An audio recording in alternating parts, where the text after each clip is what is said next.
नमस्कार। Book audio में बहुत बहुत स्वागत करता हूं। मैं आपका दोस्त ब्रिजेश। और दोस्तों, आज मैं लेकर के हाजिर हूं परशुराम शर्मा का रहस्य और रोमांच से भरपूर उपन्यास किसकी मौत आई। चलिए चलते हैं कहानी में आगे की ओर। तुमने बहुत सही आदमी बताया कविता। तुम्हारा घबराए रहना वाजिब है। उसके रहते तुम्हारा विवाह होना बड़ा मुश्किल था।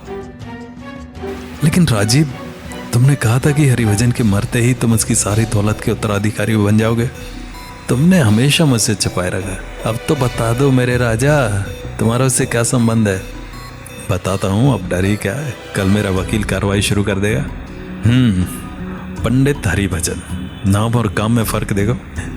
वो आदमी एक धोखेबाज मक्कार इंसान था, एक अय्याश कुत्ता जिसने आज से 30 साल पहले मेरी मासूम माँ को फुसला लिया था। वो शहरी बाबू मेरी माँ से बहुत प्रेम करने लगा और फिर ये प्रेम इतना बढ़ा कि बाकायदा विवाह में बदल गया। सिर्फ 7 आदमियों के साथ वो बारात लेकर आया, विवाह हो गया। उस विवाह के बहुत से प्रमाण, विवाह के कुछ फोटो आज भी मेरे माँ के पास है। पूरा गांव उस विवाह में शामिल था। 1 वर्ष तक वो शहर में वैवाहिक जीवन गुजारता रहा और फिर मेरी माँ को एक मंजे हुए दलाल की तरह बेचकर फरार हो गया। उस समय मैं पेट में पल रहा था। मेरी माँ ने क्या क्या नहीं सहा। जीबी रोड पर एक नामवर वेश्या की तरह उसने जिंदगी काट दी। कविता, जिन दिनों में कॉलेज में पढ़ता था तो मुझे बिल्कुल भी पता नहीं था कि मेरी माँ की दास्तान क्या है। मेरी माँ मुझे अच्छी शिक्षा दिलाना चाहती थी। उन दिनों चंडीगढ़ में तुम भी मेरे साथ पढ़ती थी। उसने मुझे हमेशा अपने से दूर रखा। मुझे कभी भी पता नहीं लगने दिया कि वो वेश्या थी। और जब मुझे पता लगा तो सारी कहानी खुल गई। मैंने अपनी माँ को वचन दिया कि पंडित हरिभजन से बदला अवश्य लूँगा। हालांकि मेरी माँ के पास बहुत पैसा था। मैंने अपना कारोबार शुरू कर दिया इसी शहर में। फिर तुमसे अचानक मुलाकात हुई और ये मुलाकात बढ़ती ही चली गई। बस इतनी सी कहानी है अपनी। अब देर सवेर में पंडित हरिभजन की प्रॉपर्टी का मालिक बनने वाला हूँ। अगर वो वीना कपूर से शादी कर लेता है तो कई मुश्किलें मेरे सामने आ जाती। इसलिए ये काम जल्दी ही निपटा दिया। तो वो तुम्हारा बाप था? हाँ, एक ऐसा बाप जिसे जीने का कोई अधिकार नहीं था। इन बातों को छोड़ो, अब तो जीवन की हर खुशी हमारे कदमों में है। इतनी जोर से मत काटो मेरे राजा। मेरा मुंह झाग से भर गया। मैंने देखा कमरे में अब तेज रोशनी के बजाय 0 पावर का बल्ब जल गया है। मैंने उस पर्दे को मामूली से हटाकर देखा। वो एक ही बेड पर आ गए थे, खामोश थे और एक दूसरे को चूम रहे थे। कविता का गाउन खुलने लगा था। मेरे दिमाग के तार झनझना उठे। मेरा सारा शरीर कांप उठा। क्रोध के कारण मेरी आंखों में नमी आने लगी और मैं बढ़ता हुआ न जाने कब किचन में जा पहुंचा। एक हाथ में ब्रीफकेस, दूसरे हाथ में सब्जी काटने का छुरा जिसका प्लेट अंधेरे में चमक रहा था। मैं झटके के साथ मुड़ा। बड़े जोर से बादल टकराने लगे, लेकिन उससे भी तेज गर्जन मेरे सीने में था जो एक बड़ा तूफान लेकर उठ रहा था। शोर और एक तेज शोर। वक्त एक बार फिर ठहर गया था। मैं कमरे के पास पहुंचा। जाने से पहले वो मुझसे मिलने एक बार अवश्य आएगा, राजीव बोला। हाँ, अंतिम बार, और मैं खूनी कहकर उसके मुंह पर थूक दूंगी। नगाड़े बज उठे। एक क्षण बाद ही मेरे पांव कमरे के कालीन पर थे। उन्हें आहट मिली। मैंने द्वार बंद किए। वे चौंक पड़े। मैंने इत्मीनान से ब्रीफकेस एक तरफ रख दिया। दरवाजे पर इतना उजाला न था कि वे एकदम पहचान लेते। दोनों हांफते हुए अलग हुए। कौन? राजीव ने पूछा। कौन हो तुम? उसकी आवाज में डर था। मदिरा के कारण उसका सर लड़खड़ा रहा था। वो गाउन पहन रही थी, मुझे से अपने शरीर को छुपाने के लिए। और क्षणिक समय बीता होगा कि कमरे में तेज प्रकाश फैल गया। मेरे दोनों हाथ पीछे थे। मैं बुत की तरह खामोश खड़ा था। मुझे पहचानते ही वो एकदम बौखला गए। राजीव अपनी पतलून पहनने लगा। तुम यहां क्या करने आए हो? कविता ने साहस जुटाकर कहा। मेरा तुम्हारा कोई वास्ता नहीं। मैं खामोश खड़ा रहा, बिल्कुल खामोश। जवाब क्यों नहीं देते? मैं पुलिस को बुलाती हूँ। पुलिस तो आएगी, क्योंकि मैं तुमसे मिलने आया हूँ आखिरी बार।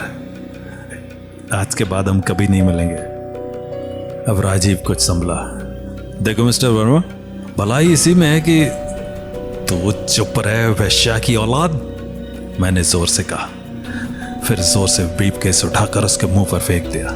संभाल अपनी दौलत, इसी दौलत से तूने एक साथ 2 चीजें खरीद ली, लेकिन अब तुझे दोनों में से एक भी नहीं मिलेगी, एक भी नहीं।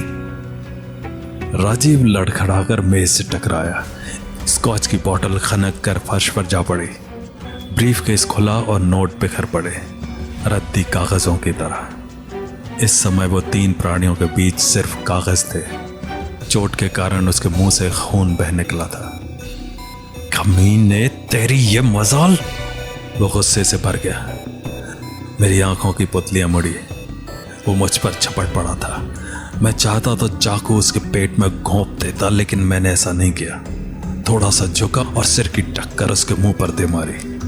वो चीख कर लहराया तो मेरा घुटना उसके मुंह पर पड़ा। फिर उसके गिरते ही मैंने एक ठोकर और चढ़ दी। वो मूर्छित हो गया। मैं कविता की तरफ घूमा। मैं कहती हूँ आगे मत बढ़ना। कविता ने मेरे हाथ में चाकू चमकता देख लिया था। सब्जी काटने वाले छुरे की मूठ पर पकड़ मजबूत हो गई। मैं उसकी तरफ बढ़ता रहा। पहले वो पीछे हटी, फिर उसने गुलदस्ता फेंक मारा, झनझना कर शीशे की खिड़की पर पड़ा और फिर बाहर उसके गिरने की आवाज हुई। नंदू, नंदू! वो जोर से चिल्लाई। यह उसका नौकर था। नीचे कई आहटें हुई। वो एक बार और चीखी तो जवाब में आया मालकिन का उनींदा स्वर सुनाई पड़ा। फासला कम हो रहा था। उसने एक तिपाई फेंकी, फिर मैं उससे भी बच गया। वो मेरा इरादा समझ रही थी। उसने भागकर बाथरूम में घुसना चाहा, पर मैंने लपक कर उसके बाल पकड़े और वापस बेड पर धकेल दिया। वो चीख पड़ी, नहीं रमेश, तुम अपना इरादा बदल दो। उसके नेत्र बहने लगे, आवाज भय से कांप उठी और मेरा एक हाथ आगे बढ़ा। दरवाजे पर धक्का लगा। तभी दूसरा हाथ उठा और एक भयाक्रांत चीख, एक हौलनाक आवाज कमरे में दहल उठी। एक बार और हाथ उठा तो जैसे वो आवाज गले में फंसकर आ करती डूब गई। एक बार और हाथ उठा। मेरा पूरा शरीर पसीने में डूबा था। फिर जब कुछ होश आया तो देखा खून से लथपथ कविता की लाश बेड पर पड़ी है। मेरा सारा जिस्म खून के छींटों में डूबा हुआ है। खून से लथपथ चाकू हाथ में है। खून तो अब हुआ है। अब मेरा दिल बैठने लगा। उसी समय दरवाजा खुला और मैंने राजीव को भागते देखा। हड़बड़ाहट में वो बाहर खड़े बूढ़े नंदू से टकराया और वो दोनों ही चीखते हुए गिरे। फिर उनके दौड़ते कदमों की आवाज सुनाई दी। भला एक खूनी के सामने आने की हिम्मत कौन करता। उसके बाद सन्नाटा छा गया। बादल फिर गरजते गरजते ही चले गए। मैं कविता की लाश को अपलक घूरता रहा। फिर मैंने वो चाकू फेंक दिया और दोनों हाथों से चेहरा ढांप कर घुटनों के बल बैठता चला गया। मेरे कंठ से अजीब अजीब आवाजें निकल रही थी। मुझे खुद पता न था कि वो आवाज रोने की है या हंसने की। मेरा गला खुश्क पड़ चुका था। लड़खड़ाता हुआ उठा, फ्रिज के पास पहुंचा, फ्रिज खोला, एक पानी की बोतल निकाली और पूरा पानी पी गया। बोतल मेज पर रखी। मैं ठंड महसूस करने लगा। मैंने कांपते हाथों से रेनकोट उतार कर फेंका। फिर सिगरेट का पैकेट खोजने लगा। सिगरेट निकाल कर जलाई। मैं रमेश वर्मा बोल रहा हूं। ड्यूटी पर कोई पुलिस इंस्पेक्टर हो तो उसे बुलाओ। लेकिन आप हैं कौन? उधर से आवाज आई। एक खूनी। कुछ पल तक फोन पर सन्नाटा छाया रहा। फिर होल्ड करने के लिए कहा गया। कुछ पल बाद ही किसी का स्वर फोन पर सुनाई दिया। Hello, sub inspector Mahendra Pratap speaking. Sub inspector Mahendra Pratap या एसएचओ? कौन हो तुम?